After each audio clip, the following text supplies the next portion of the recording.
ఆంధ్రప్రదేశ్లో Eluru MP TDP నాయకుడు పుట్టా Mahesh Yadav drugs కేసులో పక్క రాష్ట్రం తెలంగాణలో దొరికాడు. పోలీసులు ఆయన మీద కేసు పెట్టారు. సరే, ఎంపీ కాబట్టి స్టేషన్ బెయిల్ ఇచ్చి వదిలేశారు.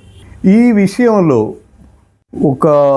అంటే టీడీపీకి అనుకూలంగా ఉండే మీడియా ఇచ్చిన వార్తలు చూస్తే చాలా ఆశ్చర్యం వేస్తుంది.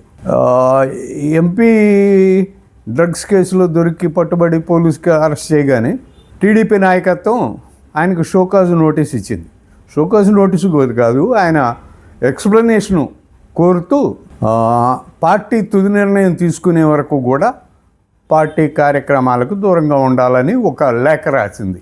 ఆ లేఖే అసలు ఒక అద్భుతమైనటువంటి చర్యగా, ఓ నిబద్ధత కలిగిన పార్టీలో ఓ నిబద్ధత కలిగిన నాయకత్వం తీసుకున్న కఠినమైన చర్యగా మీడియా ప్రచారం చేయడం చూస్తే చాలా ఆశ్చర్యం వేసింది.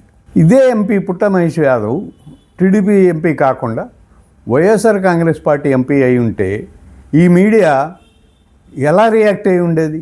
ఎంత పెద్ద ఎత్తున ప్రచారం చేసి ఉండేది? అది కనిపించట్లేదా? అది ఆశ్చర్యంగా ఉంది నాకు. అదే చూశాను నేను వార్తలన్నీ కూడా. జస్ట్ చాలా కఠినమైన చర్య తీసుకున్నట్టుగాను సమర్థించుకుంటూ ఎంపీ మీద ఏగవాలకుండా, తెలుగుదేశం పార్టీ మీద ఏగవాలకుండా మీడియా ఇచ్చిన వార్తలు చూస్తే ఆశ్చర్యం కలక్కమానదు. ఎందుకు ఇంత పక్షపాత ధోరణితో ఈ మీడియా వ్యవహరిస్తుంది అనేది అర్థం కావడం లేదు. తెలుగుదేశం పార్టీ తప్పులు చేసినా, తెలుగుదేశం పార్టీ నాయకులు తప్పులు చేసిన డ్రగ్స్ కేసుల్లోనూ, వ్యభిచార కేసుల్లోనూ, పేకాట కేసుల్లోనూ, మరి మద్యం రవాణా కేసుల్లోనూ, లేకపోతే రేప్ కేసుల్లోనూ, దేంట్లో దొరికినా సరే, ఎలా పరిస్థితుల్లో దొరికినా సరే మీడియా భుజాన్ని వేసుకొని మోస్తుంది. అదే ప్రతిపక్ష పార్టీకి చెందినటువంటి నాయకులు ఎవరైనా కూడా ఏ చిన్న కేసులు దొరికినా, ఏ చిన్న అంశం మీద వాళ్ళు మీద పోలీస్ కేసులైనా కూడా పెద్ద ఎత్తున దుష్ప్రచారం చేస్తుంది. ఇది చూస్తే ఆశ్చర్యమే కలుగుతుంది. మరి ఆంధ్రప్రదేశ్లో మీడియాకి ఏమి పరిస్థితి, అంటే ఏ విధమైనటువంటి జర్నలిజము ఇది అనేది నాకు అర్థం కావడం లేదు. ఒక పార్టీ తాము మద్దతు ఇచ్చే పార్టీ నాయకులు పార్టీ తప్పులు చేస్తే ఒక రకంగా, తాము వ్యతిరేకించే ఆ పార్టీ నాయకులు తప్పులు చేస్తే ఇంకో రకంగా మాట్లాడడం సరైన జర్నలిజం అయినా అని అనుమానం కలుగుతోంది. ఎందుకు ఇలా ఈ మీడియా చేస్తుంది అనేది నాకైతే అర్థం కావడం లేదు. కానీ పుట్టా మహేష్ యాదవ్ విషయంలో మాత్రం అస్సలు ఈగ వాలకుండా, ఏమంటారు, రావి చెట్టు ఆకు తీసుకొని చెంపల మీద కొట్టినట్టుగా అలాగ మాత్రమే చాలా నెమ్మదిగా, చాలా ఆచితూచి ఆ ఎంపీని తప్పుపట్టకుండా, ఆ పార్టీని తప్పుపట్టకుండా, ఆ పార్టీ నాయకత్వాన్ని తప్పుపట్టకుండా, డ్రగ్స్ కేసు చిన్న విషయం కాదు, అది చిన్న కేసు కాదు. డ్రగ్స్లో ఆయన టెస్టులు చేస్తే ఆయనకి పాజిటివ్ వచ్చింది ఆయనకి. సో డ్రగ్స్ తీసుకున్నాడు అని. సరే, పక్క రాష్ట్రంలో బీఆర్ఎస్ పార్టీ నాయకులతోటి కలిసి ఆయన తిరుగుతున్నారు. చాలామందికి టీడీపీ నాయకులకి కాంగ్రెస్ నాయకులతోటూ లేకపోతే బీఆర్ఎస్ నాయకులతోటూ సంబంధాలు ఉన్నాయి, కలిసి వ్యాపారాలు ఉన్నాయి, మంచి స్నేహభావం ఉంది. రాజకీయ పార్టీ నాయకుల మధ్య అట్లాంటి సంబంధాలు ఉండడం మంచిదే.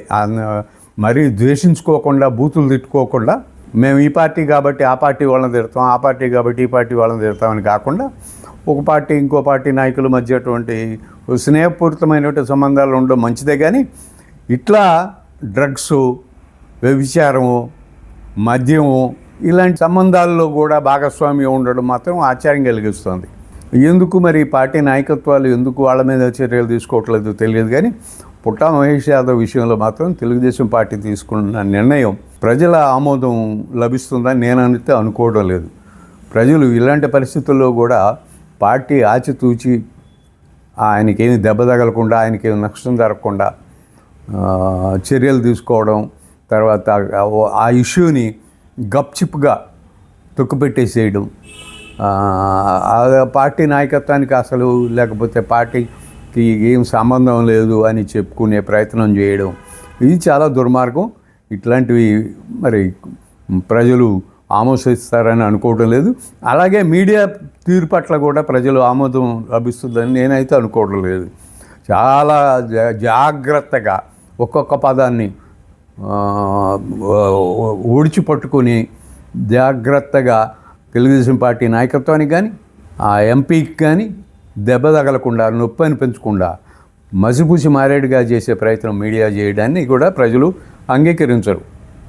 ఇదే పార్టీ ఇదే MP YSR Congress party MP అయి ఉంటే ఈ పార్టీకి రాష్ట్ర అంతా అల్లకల్లోలం చేసి ఉండేవాళ్ళు ఈ మీడియా కానీ తెలుగుదేశం పార్టీ కానీ ఆ ఎంపీ వాళ్ళ సొంత ఎంపీ కావడంతో గప్ చిప్మని కూర్చున్నారు.